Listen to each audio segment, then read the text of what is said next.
because this is part of our celebration for Lipedema Awareness Month. The topic, comprehensive treatment for lipedema, what you can do.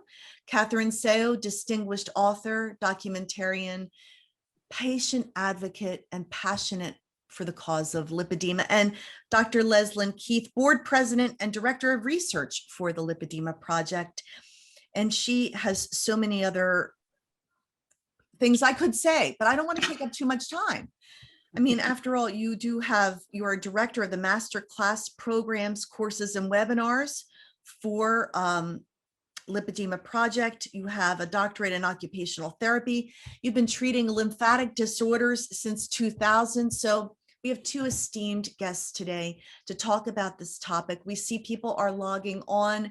We want to make sure that as many of you are logged on before we get into the real content. And before we get into the real content, I want to ask Catherine, you in particular. I got involved with the lipedema cause maybe a year ago, and I am amazed at the strides that have been made in just this last year.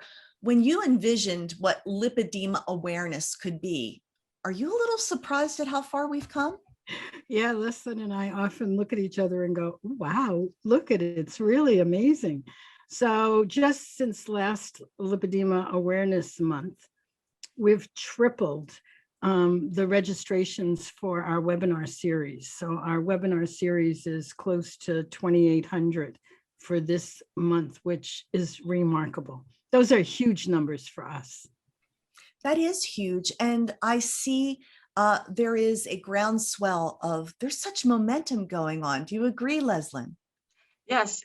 And this is what's amazing to me, that just since Catherine and I met in 2015 and then started collaborating a year later, there has been a huge amount of research that has been done, papers that have been published. It seems like there is just an increase in awareness and knowledge in the community in general, but specifically within the lymphatic and fat disorders community. So it's really taken off, and it seems like we just are kind of riding on that wave, of that increased awareness. Yeah, it's an exciting wave. And I always do this little spiel before we do anything, which is to say, LymphaPress offers the Optimal Plus, which was the first pneumatic compression device indicated by the FDA for the treatment of lipedema in the United States. Great, right? We had that distinction, but before we marketed it, we wanted to be really sure that that device would genuinely help patients. And we have been so gratified to discover over the course of the last year, people who have increased mobility, reduced pain, in some dramatic cases, real reduction, fat pads removed. I got an email from a woman yesterday. She has not only reduced 23 inches from using her LymphaPress twice daily, she's lost in 1 month 20 pounds of fluid. So we do what we do because it genuinely makes a difference in the lives of people. And we are so proud to partner with Lipedema Simplified, the Lipedema Project, linking arms to make a difference. So without further ado, you have a tremendous presentation for us today, comprehensive treatment for lipedema, what you can do. And I will say to our esteemed guests, take it away. So what we're going to do today is really talk about first, a little bit of background on lipedema, and then how do you get a diagnosis? What are some of the treatments available?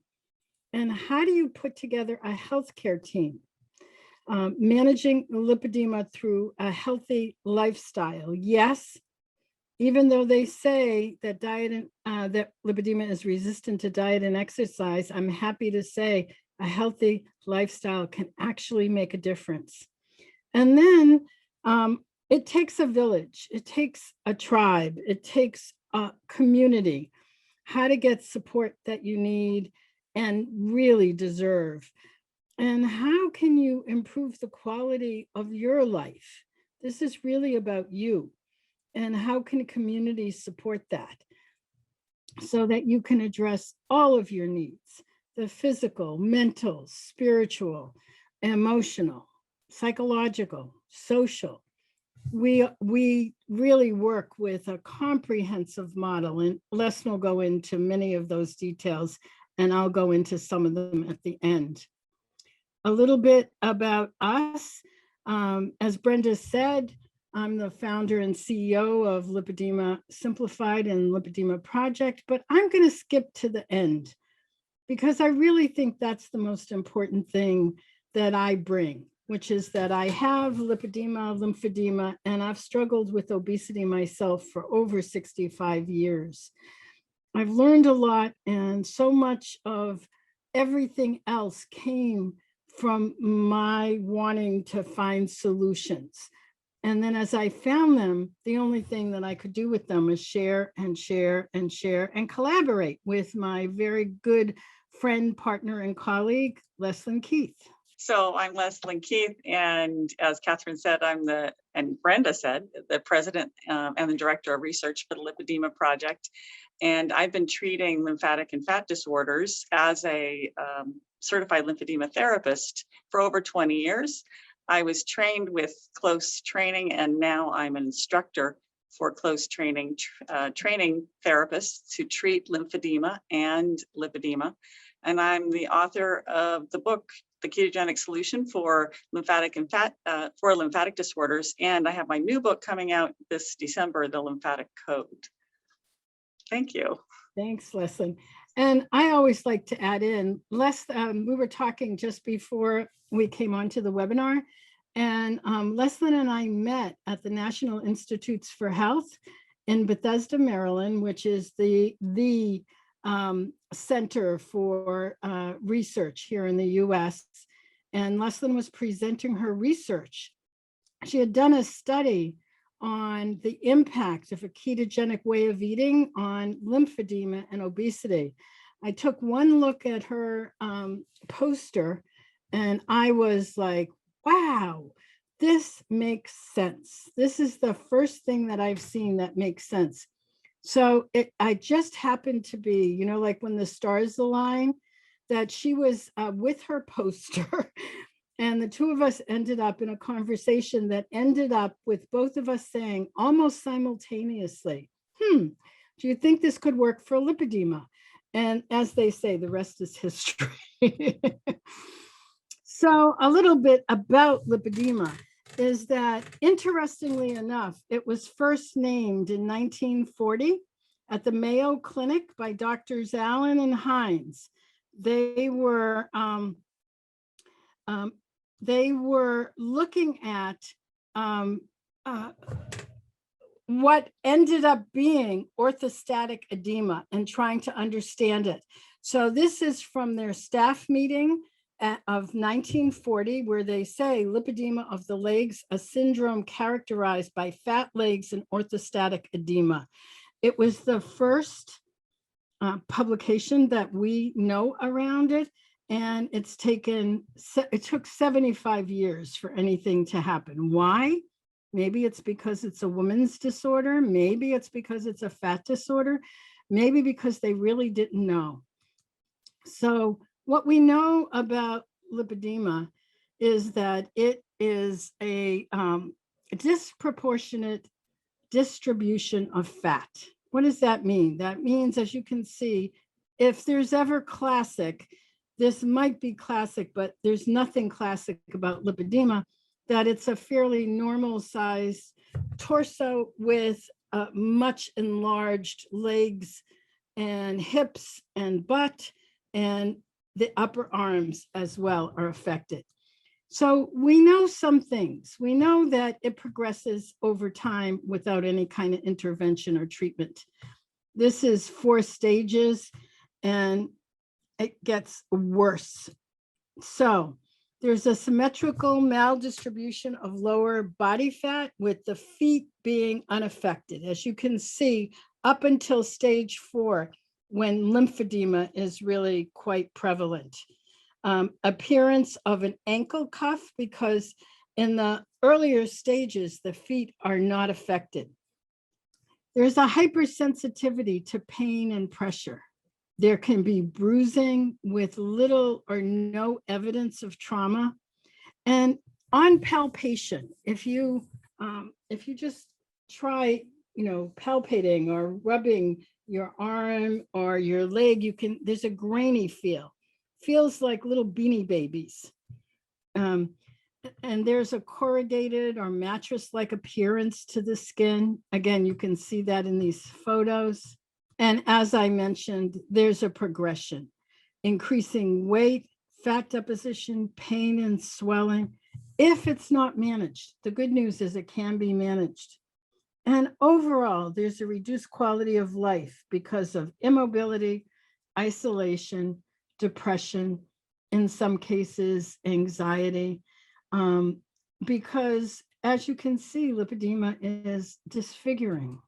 And one of the things about lipedema is that it presents differently. So it looks different. These are all women with lipedema. And yet, you know, when someone can present with so many different looks to it, it's very unique, and the medical profession just most don't know about it. So I'm going to turn this over to Leslyn, and she's going to start talking to you about the whole clinical process. Yes. So I think that many women who think that they might have lipedema, they seem like they have all the signs. Their first question is, you know, should I get a diagnosis? Should I pursue that first? So I want to talk a little bit about getting a diagnosis. And so I want to talk about the value of a diagnosis. It is one thing that getting a diagnosis can really guide the treatment, because as Catherine showed, there's a lot of different presentations of lipedema. And so, you know, it's almost like a syndrome, because everybody can be slightly different. And so getting a diagnosis and knowing what your needs are specifically, is there more of a lymphedema component with your lipedema? Do you have, you know, pain in specific areas? And so, you know, getting an accurate diagnosis and knowing everything that's going on with you can really make sure that the treatment is going to be suited to you. And so that can really help. But also, getting an accurate diagnosis can really drive reimbursement. And particularly if you want to pursue any surgical avenues, you have to have a diagnosis in order for those things to be reimbursed and covered by your insurance. And then I also wanted to point out that there was one research study that was done asking a variety of questions of women who had been diagnosed with lipedema. And there was a huge gap in when they finally found out themselves about lipedema, and then they pursued trying to get an accurate diagnosis. They just knew that something was wrong, but they didn't know what it was. The average wait was 14 years, and it was as many as 59 years before they got a diagnosis of lipedema. And so do you really have to have a diagnosis? Because many women can, just with their own self-diagnosis, they can pursue, you know, help for their lipedema even without getting that. But for all these reasons, it's going to be very worthwhile to try to get a diagnosis. So quite often, always, it's going to be a clinical diagnosis. So if you are able to go to a physician that is knowledgeable about lipedema and knows the signs and symptoms to look for, they're going to take a full medical history. They're going to learn about all these things that Catherine was talking about, and they are going to diagnose you with lipedema because of those things, of palpating you and your medical history. There is no blood test, there is not an imaging study, that you cannot be diagnosed with that. So it simply takes a knowledgeable physician. So for that reason, the majority of people are actually diagnosed because they go to a lymphedema therapist who's knowledgeable about lipedema, and they say, you know, I think that you might also have this condition called lipedema. And also with, you know, people being able to access the internet and finding out stuff on their own, a lot of women are self-diagnosing. So how can you get your physician that you already work with, that really understands you, that has been seeing you maybe for years, how can you help them be able to diagnose you? And so how can you bring them along and help to educate your doctor? And really it requires that you and your doctor need to learn together. Hopefully your doctor is open to learning about a condition that you might have. And here is a good thing to bring to your doctor. This is the book that Catherine co-authored with all of these other physicians, Lipedema, the disease I call fat, and it's an overview for clinicians. It's about 30 pages, so it's not a huge publication, but it gives your doctor all the basics. And so this is one option of helping to educate yourself and their doctor. And also a lot of physicians really respect something that comes out of a journal that's published by another physician perhaps. And so, you know, just finding those journal articles online that give the description of lipedema, and that could help your doctor make a diagnosis. And then attending conferences. And now, you know, there's so many things like this that are virtual. And so inviting your physician to attend things like this to find out more about lipedema as you're discovering more things about lipedema. So doing those conferences virtual or live when that starts happening again.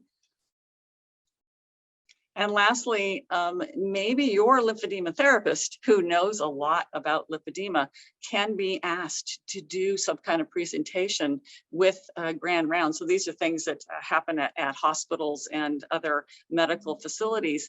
So they can be speaking to other medical providers and have more people in your community who understand this condition. So what if you don't have a doctor that is open to learning about this? So I wanted to give you a resource for finding a physician who can give you a diagnosis because they are already experts and they really understand lipedema. And so this is one resource you can go to on the Lipedema Project website. So that's lipedemaproject.org. And you'll see a little button in the top corner that says find a doctor. And so I've gone to that page right here, just done a screenshot of that find a doctor page.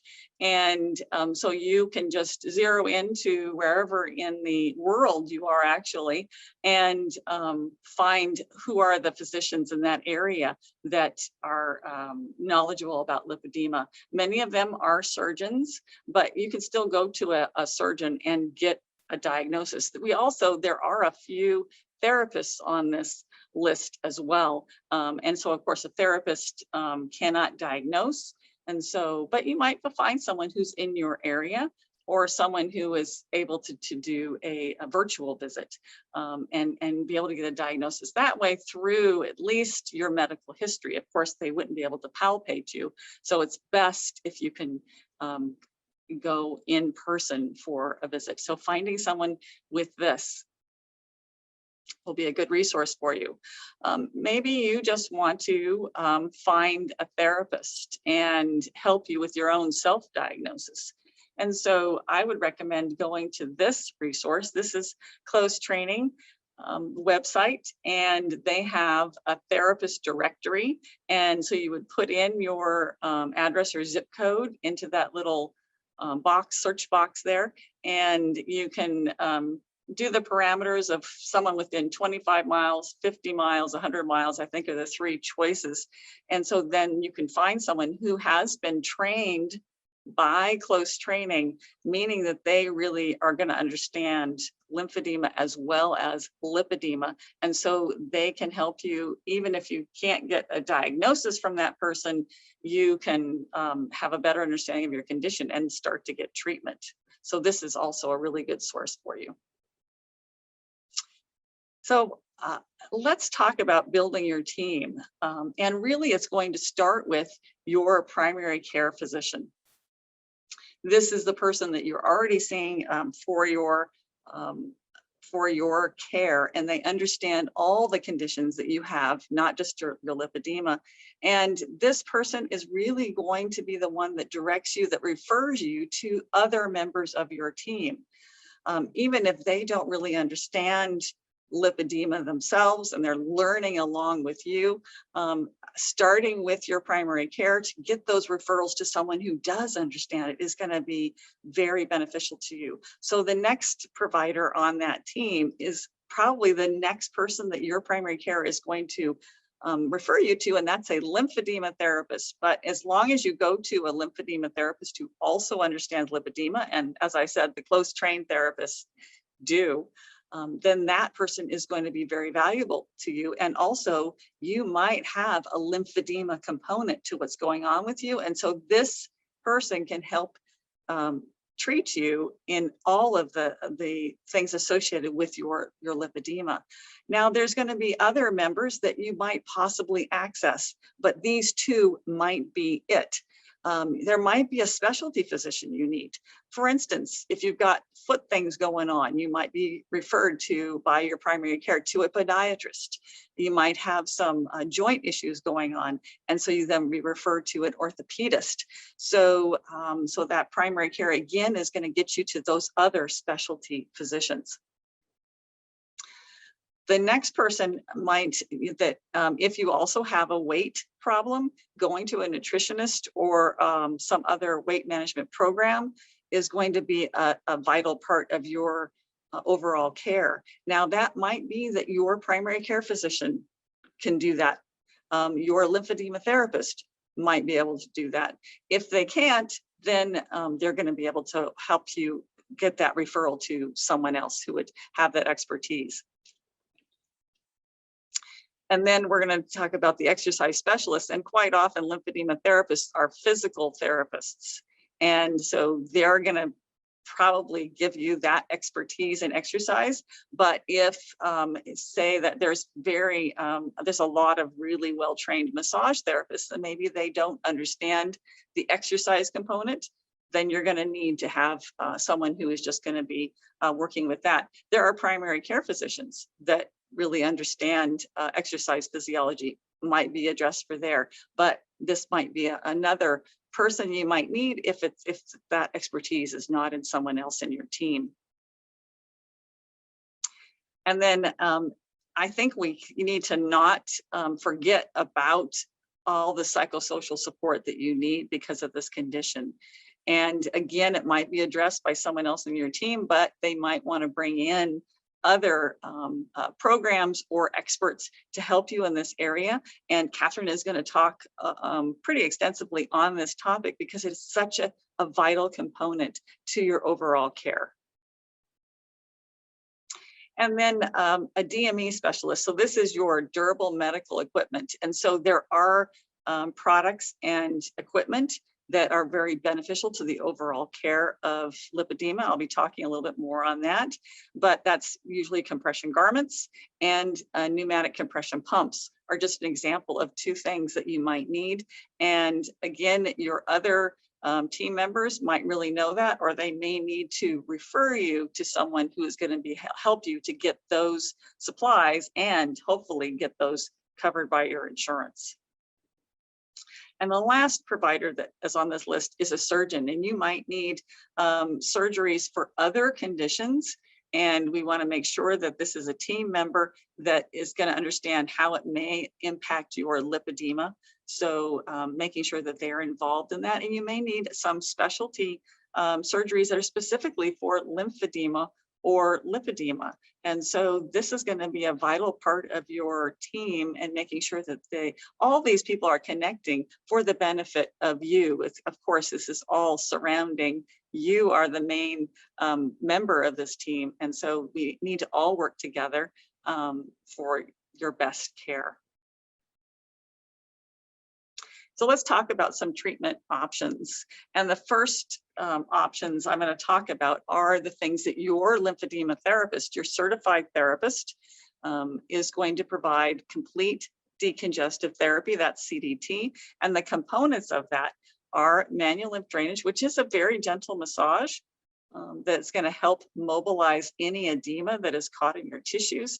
And then you're going to use compression therapy. And two components of compression therapy are either compression garments, if there's not a whole lot of edema, but if there is quite a bit of edema, then your certified therapist is going to use compression bandaging. And you can see a depiction of that in the upper right, using specialized bandages to help reduce any swelling.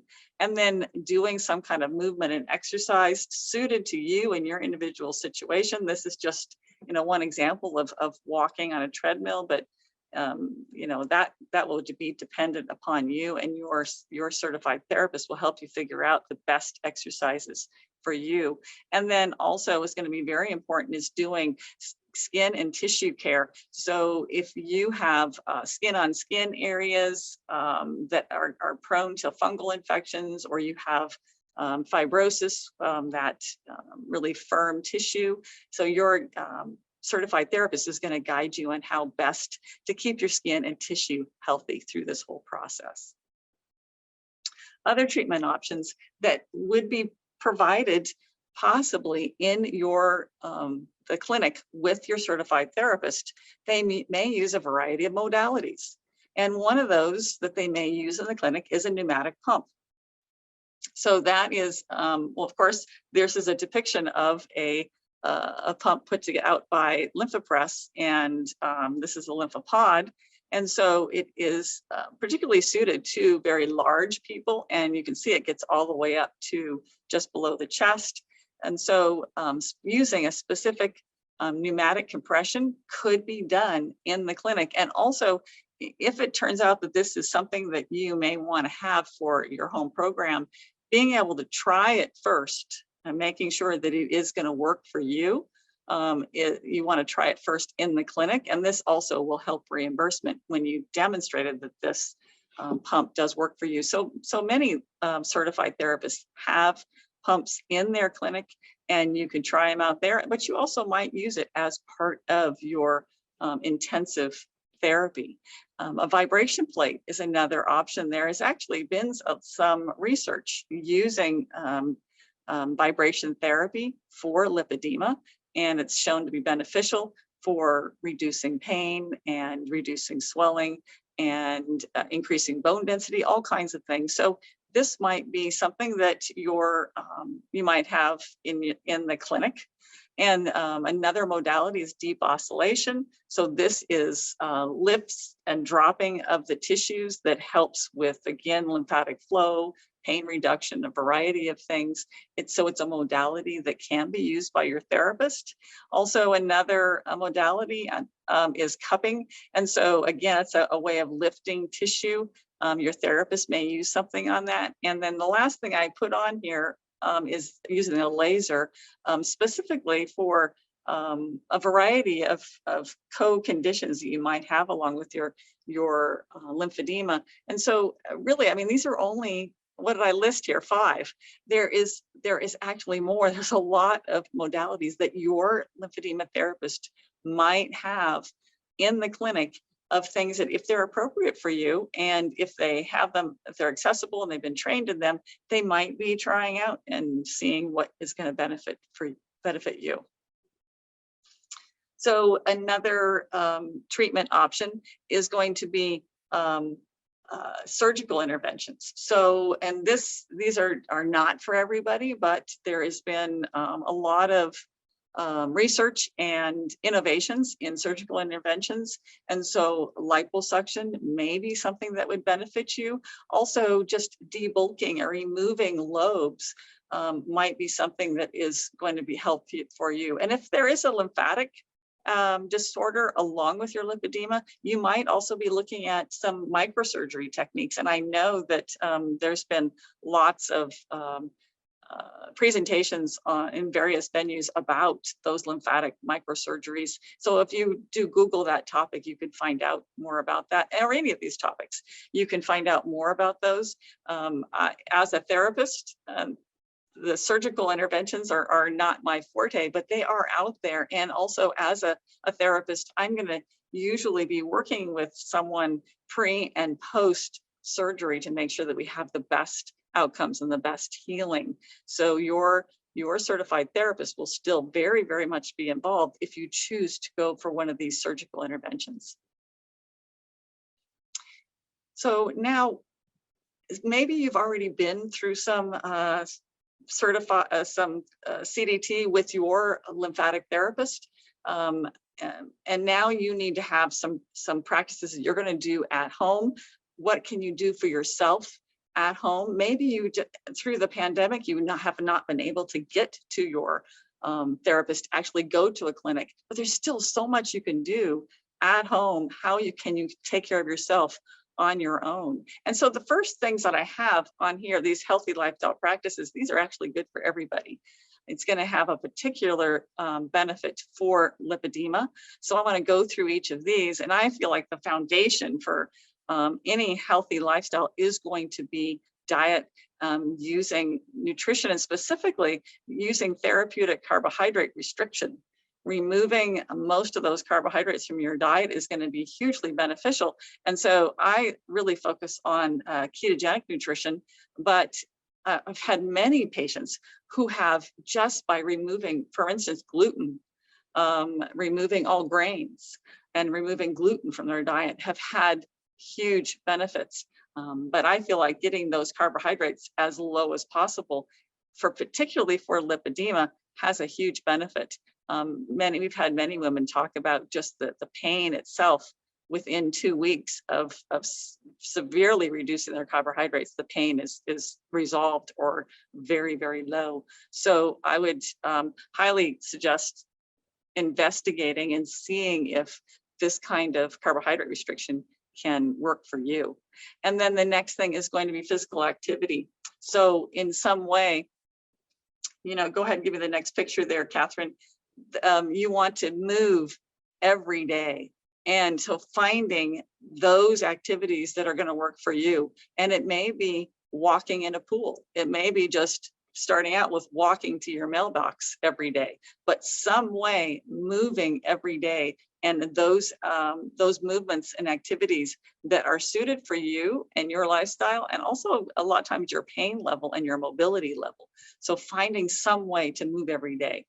Next is going to be deep breathing. And this, I've just been discovering over the last couple of years how valuable deep breathing is for a variety of things, like pain reduction and stress management, but it has actually a huge impact on lymphatic flow. It really stimulates lymphatic circulation. And so consider adding deep breathing exercises to your regimen daily. And then next I want to talk about sleep, because there is so many people that have some kind of sleep disorder. The most prevalent is sleep apnea, or you stop breathing multiple times during the night and you never get good sleep. So this is just important for everybody. And amazingly, this is also something that I've just learned in the last couple of years, is that this is the time when your brain gets cleaned up of any of those toxins or material that needs to be cleaned out, because our brain tissues actually shrink a little bit only when we're getting good sleep. We get in that deeper sleep. Then the lymphatics can come in and clean everything up. They have much more space to work. And so, if you want to keep your brain clean and help heal your body, that sleep is going to be so, so important. So consider, what can you do to help improve your sleep? And then reducing your response to stress. And I say it that way because we always have stress in our life, and we can't, in many cases, eliminate the stress. It's always going to be there. But how do you respond to the stress? And having that ability to have a better response to the stressors in your life will facilitate your body's ability to heal. So we're going to be able to reduce those cortisol levels and other hormones and cytokines that can actually interfere with healing, because you have ways of modulating and reducing your response to stress. And then we now know, I think we've probably known for a while, how important sunlight is, and daily exposure to sunlight. It's going to improve your mood. It can improve your immune response. We know that that's the best way to get vitamin D, and how important vitamin D is to immune and healing. So making sure that you get exposed to sunlight every day. One of my colleagues, Gail Straker, she uses the phrase sunlight before screen light. So before she turns on her computer and gets exposed to that light coming from her screen, she goes outside and exposes herself to sunlight. So consider, how can you get some sunlight exposure every day. And lastly, this is what Catherine is going to be really talking a lot about, is fostering those social connections. You don't have to be in this alone. So making sure that you keep connected with people, even when we're being isolated so much with the pandemic. You want to keep those connections with your families, friends, colleagues, loved ones. You want to stay connected. And if you can be connected with other people that have lipedema or understand lipedema, so much the better. So now I want to talk about now making a personal protocol that's going to fit specifically your lipedema needs. And so one of the big things that you're going to be able to do at home is having the appropriate compression. And this will can be a compression garment, stockings, that can go to your knee, to your thigh, or waist high level. So having the right compression level, a proper fit, and the proper coverage of your body. And then also that compression pump that your therapist might have used in the clinic, that is really meant for home use. And so if that is something that's going to be beneficial for you, having that compression pump to be able to use that on a regular basis.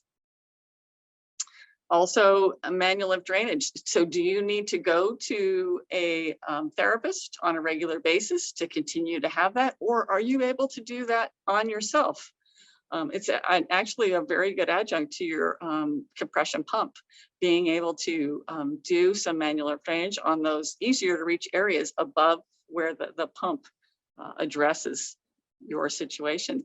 And then skincare is hugely important. Again, addressed to your specific needs, making sure that you're preventing any issues with your skin, but also addressing any particular skin issues that are happening for you, addressing them as they appear. And then maybe vibration is going to be something for you. Maybe you've tried out that vibration plate at your therapist's office, and now you're going to have a vibration plate that you can have at home and use on a regular basis.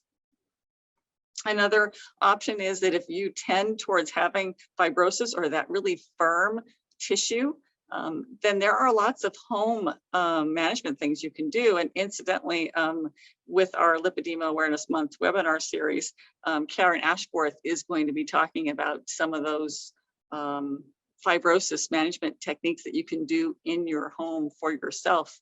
And so you may need to incorporate some of these things into your regular protocol if that's one of your needs. And a lot of women have pain associated with their lipedema. So what do you do for your pain? What works for you? It may be deep breathing and meditation practices. It may be medications. It may be doing gentle movement and stretching. So your certified therapist can really help you in figuring out what is going to be best to address your pain and to modulate that. And then lastly is to make sure that you have regular follow-up appointments with your certified therapist, with your primary care physician, and any of the other specialty people, following up and making sure that you still have all the things that you need to address your lipedema. Do you need to have your garments regularly updated? Do you need to see a specialty physician for any new thing that might have come up, or someone who's monitoring you for specific issues? So having those follow-up appointments is going to be really crucial to helping you with your management of your lipedema at home. I'd like to show just in a couple of photos here, someone who has been through our programming for lipedema, and Catherine is going to talk more about that programming in a little bit here. But I want to show you, this is Kathy, who when she first came to us a couple years ago, This is her now in a wheelchair, really reduced mobility, and other significant comorbidities, other conditions that she had besides the lipedema. And so she started working with us. She joined our master class, which was an intensive 6-month program, and really looked at addressing her overall needs. And so she started out at 321 pounds, and you can see that she has lymphedema. So there is lymphedema in those legs as well. And so over a course of 2 years, this is how she progressed. And she gradually reduced her weight, and it had a lot of impact on her overall life. And so she had a lot of impact on not only all of her other comorbidities or other conditions, but she had to continually replace those compression stockings because they kept getting too big as she reduced in her girth and the amount of swelling. She reduced her medications that she had to use. Many of her other conditions resolved. And she had this personal protocol that she used that included a ketogenic diet, included using an exercise physiologist that helped her with particular exercise activities. And this is what Catherine said initially, is that we have always been told that lipedema does not respond to lifestyle like diet and exercise. And you can see how Kathy is an example of a woman who had significant response to making those diet and life and exercise changes, but also other lifestyle changes as well that Catherine will talk about.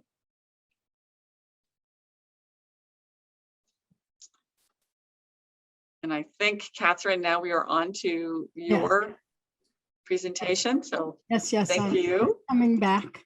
So thank you, Leslyn. And I want to say a couple of other things about Kathy. She had a heart attack 10 years before when she started to work with us in May of 2019. And when she came, she said her doctors basically said there was nothing more they could do for her. Basically go home and just live your life until you die. These are a quote from her. That's basically what they were saying.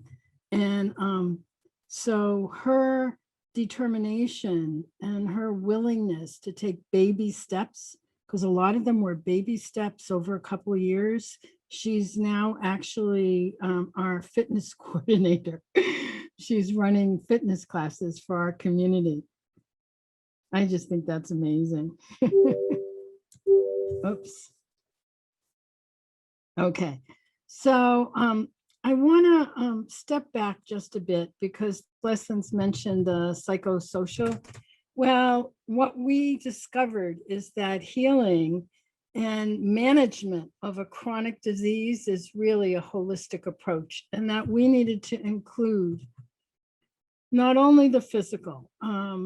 Leslyn's mostly talked about the physical aspect, but that there's a mental, psychological, emotional, spiritual, and social aspects to any kind of a healing process. One of the things about lipedema that we've found through many, many stories, thousands of stories really at this point, is that it's profoundly isolating, and that the community itself can really be help in healing it.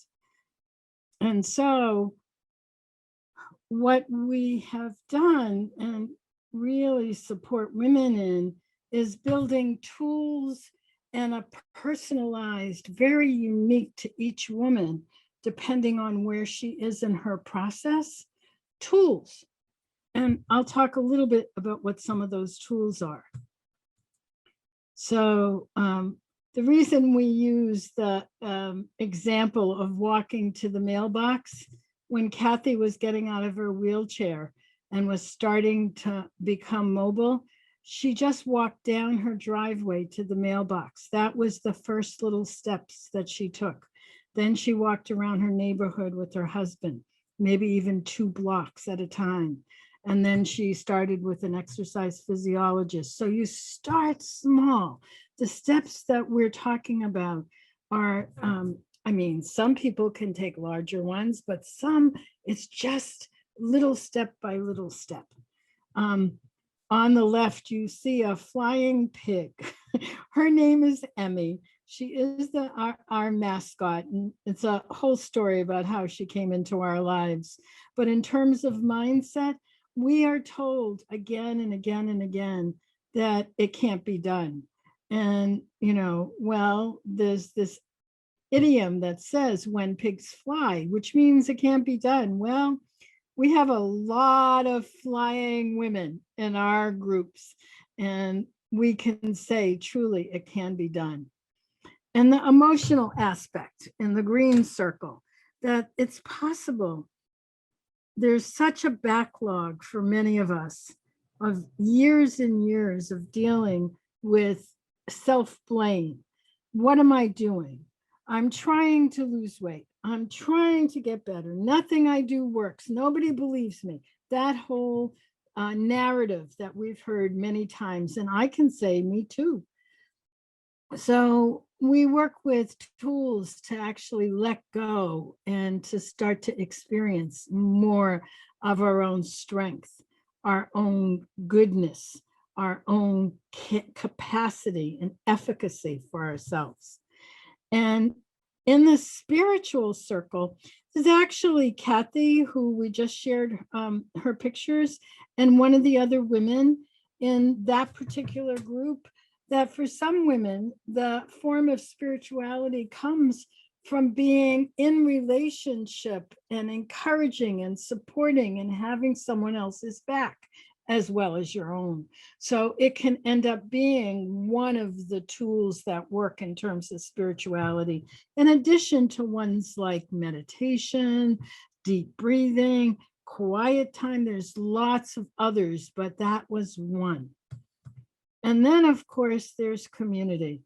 And one of the things that we have found over the past, especially the past couple of years, is the healing power of community is remarkable. That together we can do what is almost impossible alone. And so this is a model that we use. So some of what we work towards is each one of these aspects has a role, but depending on who and where a woman is, the lines at the bottom are, it's a timeline. It's like, where does it fall for any one person? Is it the physical that needs to come first? Or is it the emotional healing? Or it might be just mindset and putting a protocol together. Whatever it is, it's unique to you. And alone we can do so little. Together we can do so much. And so what we aspire to and the goals that we help women set is around the physical, it's well-being. The mental, psychological, it's knowledge. It's really knowing and understanding. We know our bodies better than anybody. So really being able to put what we know about lipedema and lymphedema, the lymphatic system, the metabolism, etc., and being able to understand what it's doing in your body. So that kind of knowledge. In terms of social, it's a sense of belonging.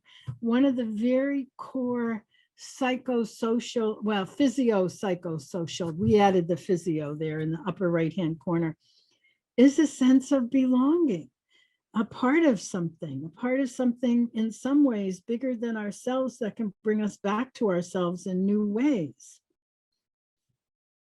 And emotional, compassion. Compassion is really having a deepening understanding and empathy for oneself, first and foremost, self-compassion. And when that self-compassion is cultivated, it just naturally spills over into the community. And then in terms of spirit or spirituality, whatever you want to call that, it's life force, it's essence, and it's presence. And it's one of the things that in terms of tools, I don't know. I was, giving a webinar the other day, and I was saying that forever I only had a mirror in my bathroom. It's like, it was like from the neck up. And, I had a guest several years ago now, this is going back, and I didn't have a full length mirror. And it was this realization of, this kind of profound, I don't want to even know. So disassociation from the body is so common when we're dealing with these complex issues. So even though spirituality sounds like it's ephemeral, it really is grounded. It's grounded in the integration of all what's gone before it, so that we can be present for ourselves, for our needs, for our uniqueness. And in the process of that, again, it just naturally spills over into community. And we see that as we work in these domains, that we begin to cultivate a sense of mastery in our own sense of self. And so community is nurturing, mentoring is supportive, and knowledge is powerful. And so Kathy talks about herself as a miracle, and she truly, truly is. And there was the day that she posted that she went from 16 medications down to 4. They had, been eliminating medications. So, but I think you should be more explicit here in step 2. How does the miracle occur? Well, let me tell you what we want to have happen. We want to start at some place. We want to have some kind of transformation, and we want to be done. That's it. Liposuction, that's it. I'm done. That's what I thought. It didn't work in that way. So what's more the case is that it's one baby step, maybe a bigger step, maybe another baby step, but it's one step at a time. And things get better, and some days not so much. So it's up and down. And we have to do that for the rest of our lives, because we have a chronic disease that, at least at this point, they don't even know the etiology of it or how it came to be. So we still don't have any real cure. We do have treatment though, and it's a journey. And it's a journey that you have to begin with what's right for you. That's what it comes down to. And the only journey that we consider impossible is the one you don't start, even if it's a teeny weeny baby step, like Kathy just walking to the mailbox. And we firmly believe together is better. A few more pictures. This is Carmen. In 3 weeks, she didn't show a weight loss on the scale, but the swelling, the inflammation, the volume, you can see how much it's gone down considerably. This is Valeria in Rome. I just got an email from her yesterday too. Leslin and Dr. Carmody and I have been invited to a conference in Rome, so we're going in November. So excited. Anyway, Valeria's arm, does it work? Can what we do with diet and movement and compression and pneumatic pumps, etc. Well, this is her arm after, I think this was 6 months. Considerable reduction in the fat tissue. Amanda, you can see her legs. So I'm sure a percentage of the fat lost was normal fat, what they call normal fat, but I'm sure some of it also was lipedemic fat. And Mendy lost over 100 pounds. And this is Heather from New Zealand. I mean, again, you can see the reduction in inflammation and the swelling. I think this is one of the most remarkable, Leslie, I think you used this one in your book. This is someone who started with really inflammation, swelling, and on the left, after only 4 months, she lost 30 pounds, but it was the difference in the pain, swelling, and inflammation that made such a difference. Scott Peck wrote a book. It's actually one of a book that was on the New York Times bestseller list for like over 10 years. It's called The Road Less Traveled, A New Psychology of Love, Traditional Values, and Spiritual Growth. And he really talks a lot about authentic, true growth and community. But he says, in thinking about miracles, I believe that our frame of reference has been too dramatic. We have been looking for the burning bush, the parting of the seas, the bellowing voice from heaven. Instead, we should be looking at the ordinary day-to-day events in our lives for evidence of the miraculous, maintaining at the same time a scientific orientation. So I'm going to invite you to think, what's one action, small, tiny action that you can do, maybe on a daily basis, that could take 3 or 4 or 5 minutes. Mine are some very simple exercises that I do, physical exercises that are helping my mobility. Little steps that start to really gain momentum. So, as Leslie said, we have master classes that are really about community. And Scott Peck talks about 3 elements of community being inclusivity, commitment, and consensus, and the way that we work together to support one another. I'm a big fan of this, if you don't know that, because I really do believe that it is, as we work with one another, support one another, encourage one another, receive as much as we give. So many of us are givers. It's receiving as well that begins to set up a cycle of healing.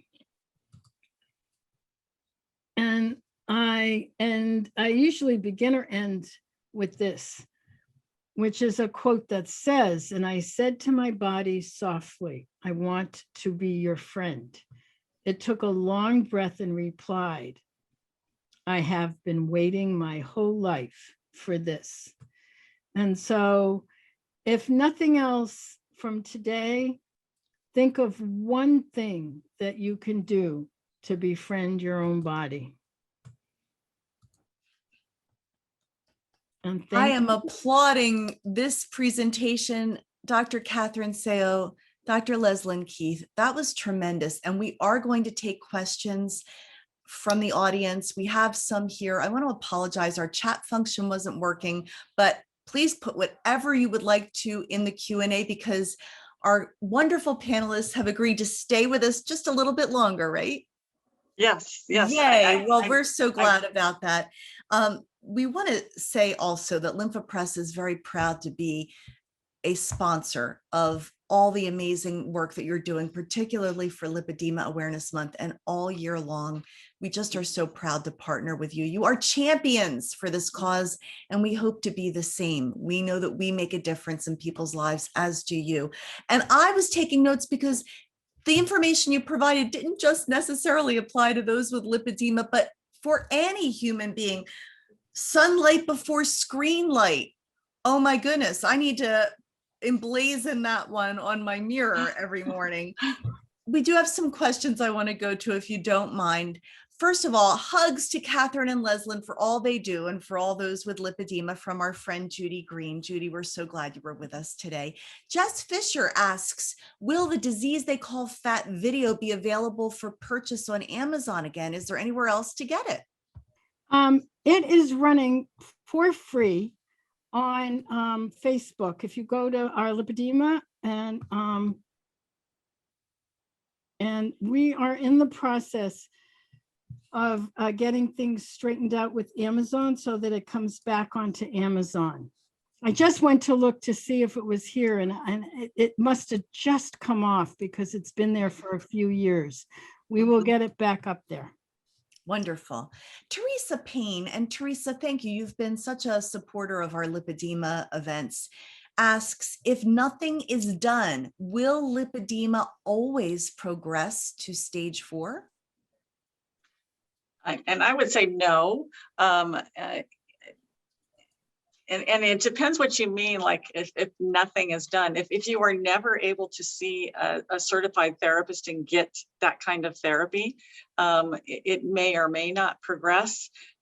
If nothing also includes just making healthy lifestyle changes, like I talked about in the presentation, if you don't change your diet, if you don't get some movement every day, if you don't improve your sleep, all those other kind of lifestyles, then it's more than likely it will progress. But it's not necessarily that every woman will also need going, in for, therapy with a certified therapist. I definitely things improve if you also have that component, if you also have, all the adjuncts that are going to be most beneficial to us as part of a personalized protocol in your home.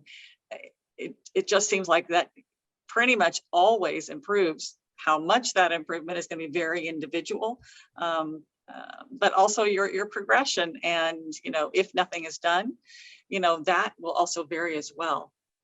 Yeah, because it's individual for the person too. But I appreciate your answer. And I also hear the fear in the question. Yes. Which is, and I've heard from most of the women I speak with, I will do anything for this to not get worse.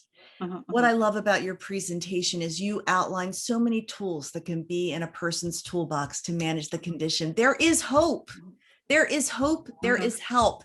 And I love your takeaway, Catherine, even if you just do one thing. It doesn't have to be overwhelming. Leanne St. John, thank you for being there, Leanne, asks if you could possibly review the fibrosis management information again, Leslyn. And I also know that you do have another webinar coming up about that, so I'm sure people are going to want to register. So here's a little commercial for that, and if you wouldn't mind doing a quick review again. Yeah, and I would say that definitely a big fibrosis management tool is your pneumatic compression pump. So many women use that at home to manage. It's one of the things that it's good for is managing fibrosis. But there are all other hand skills that your therapist or you would do to yourself using various tools. And, I know a little bit about this, but I would tell you that the real expert on it is Karen Ashworth, who is going to be presenting a webinar for us tomorrow through our Lipedema Awareness Month webinars. And Catherine, I think she posted in the chat, if the chat she was all working, over it. yes, like while you were talking about it, she was posting in chat how you can sign up for that. So you can sign up for that, yes. We are huge fans of Karen Ashworth, and we find her to be amazingly brilliant when it comes to fibrosis and so many other things. So I know I'm going to want to be logging into that one as well. You talked about fibrosis, and one of the things I know Karen has said in the past is the higher pressures help to break up that fibrosis. So Lisa Costello has a question here. Have you found that lower pressures on pneumatic pumps are less painful? Is there a range of pressures for pumps to be used on lipedema? And it goes back to every person is different. One of the things that recommends the LymphaPress is the fact that you do have such a range of pressures. And I will let you answer the question, but yeah, I mean, you're absolutely right, Brenda. And this comes to both the hand skills that your therapist will work on you and with pumps, that it depends on what's happening with you. I should tell you that it's your pump and what your therapist is doing to you should never be painful. It might actually cause some soreness. And I think that most of us know what that good kind of pain is versus like I think Yeah. there's damage happening here. This can't be good. And so you really got to tailor it to you. Many women with lipedema, because of their pain response, have to start gentle, both with the manual and fringe is very gentle, and with their pump settings, it's going to start out very gentle, but you will find as the inflammation reduces, your pain reduces. And if you do need firmer pressures, which someone with a lot of fibrosis and scarring does need firmer pressures, then you will eventually be able to get there. But don't think that just because you have a lot of fibrosis that you should go immediately to that firm pressures if there's a lot of pain. Okay. Excellent. Let me add. Please do. I use a pneumatic pump. I use Lymphopress, and to me, having used it now for a number of years, it's like a hug. You know, it's set up so that when I get into it, it is so comforting, and it just feels like this wonderful hug on my legs, because I have the pants that need loving care more than any part of my body, really. So I just say, find the sequence that works for you. Mhm. Excellent. I love that analogy of the hug. And we believe also in the psychosocial support and the need for connection. And that's why we also do monthly roundtable discussions and one-on-one interviews. We feel like validating people by telling their stories is so important. And so much of what you do helps the community. Endless women I'm sending to your website to do that search for where can I find someone that can help or diagnose me. So we've got a few more questions. Can you elaborate on dry brushing? That's, and I did not list all of the various things that can augment your home program. And that is one of them. I mean, there's so many things, and it's hard to try to package it. I was trying to keep this to an hour. Thank you for those. We've already failed a little bit longer. But yes, dry brushing, many women have found this to be beneficial. And I will tell you that there is no empirical studies. There's not, something that demonstrates that this definitely works. But anecdotally, many women are talking about the benefits of that. And one of the mechanisms that we think might be happening is that as in dry brushing, is you're using a soft brush and you're brushing in the direction typically of the lymphatic drainage. And that gentle stimulation, we think, might cause a contraction of the anchoring filaments that hold your lymphatic vessels in place. And so it helps when that anchoring filament is stimulated, it causes the door to open, essentially the cellular flaps to open to allow fluid to enter the lymphatics. And so that might be a way that's helping with the drainage. It also might have an impact on your autonomic nervous system, and it might have a calming effect. There's all kinds of stuff. Catherine, I see you want to add something. Yeah, the other one is oils, like lavender is really good, or something called teas. The essential oils on the dry brush, even though it makes it a little bit wet, but it goes into, and I think helps the flow. And even if it doesn't, it smells great. Yum. I love that. That's a great tip. Sonia Heidinger is out there, and I feel for you when I read this question. She asks if edema treatment techniques are equally as effective if you have some kind of leg paralysis like MS. Is that something you could speak to, Leslyn? Sure, because definitely that muscle pump is going to facilitate helping to evacuate fluid, but it's not totally necessary. I've worked with many patients that have some level of paralysis, some that are completely paralyzed, and we still have success. And so using external ways of helping to mobilize that edema with a pneumatic compression pump, with compression bandaging, with compression garments. There are things that we can do, even doing passive movement can help. Elevating the limbs can help. So it doesn't mean that there's no options there just because you don't have the ability to actually have that internal contraction. Deep breathing, right? So there's a lot of stuff out there that is still going to help your situation. Yes. Great advice. Holly Hope. I love that name, Holly Hope. It's makes me feel better just hearing the name, is loving your information and respects the intellectual property, but wants to know if there are some open source visuals or charts that could be used to walk into the doctor and, sort of be her own advocate and help others be their own advocate. Yes, Catherine, can you speak to that? Because I know you have lots of resources. Yes, we have some information in the book on lipedema that is on Amazon. And oh, by the way, the documentary is still on Amazon. But if you want an actual DVD of it, you can always email me. And we're in the process of putting together more materials. So do feel free to come to our websites. We're in the midst of a total website redesign, and a lot of those will be available and downloadable on the new website. Fantastic. I don't want to take up too much more of your time, and you've been so generous already, but I am intrigued. Leslyn, your book, The Lymphatic Code, when is that coming out? September. And so it really is talking about all these healthy lifestyle choices and how having a healthy lymphatic system impacts our overall health, and particularly if you have a lymphatic or fat disorder.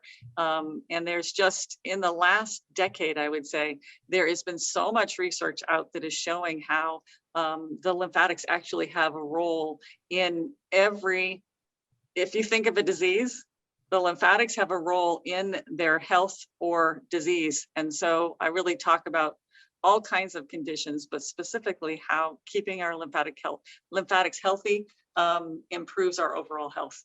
Well, I'm sure you have big plans for the launch, but please know LymphaPress would love to be involved with hosting a book party, a webinar, or something where we can help get that important information out to the community.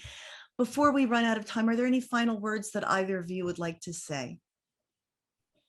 I would just do one more thing about another book launch that we hope to have out soon, is that we hope to have a book about keto specifically for lipedema, mostly focusing on wonderful recipes, but talking about how you can specifically modify a ketogenic diet to benefit lipedema and make it very easy. So we hope to have that out in the next couple months as well. Wonderful. Catherine? My classic line, and this was something when I first heard the word lipedema, was, "You mean it's not my fault?" And I just want to reiterate that for you. It's not your fault. It is a physical disorder, and you can work with it. You can change it. You can't cure it, but you can live with it, and you can live well with it. Yes.